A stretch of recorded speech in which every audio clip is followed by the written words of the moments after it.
Bank kartangizga ulangan raqamni almashtirishni ko'rsataman.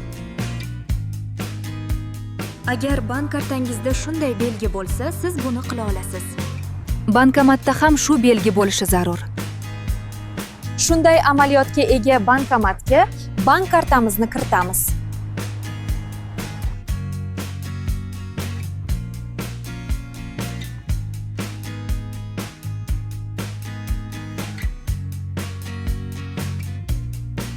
O'zimizga qulay bo'lgan tilni tanlaymiz va plastik karta parolini kiritamiz.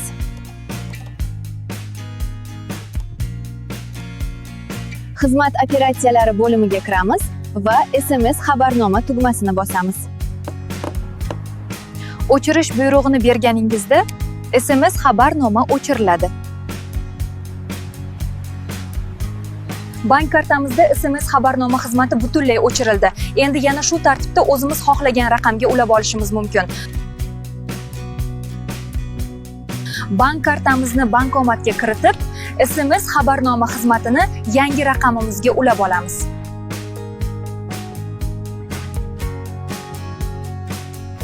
Eslatib o'taman, bu amaliyotni faqat Uzcard tizimiga tegishli kartalarda qilish mumkin.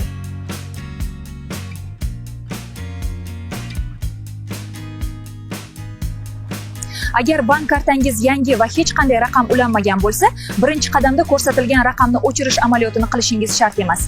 Agar video foydali bo'lgan bo'lsa, kanalimizga obuna bo'ling. Yanada ko'proq ma'lumotlar berishga harakat qilamiz.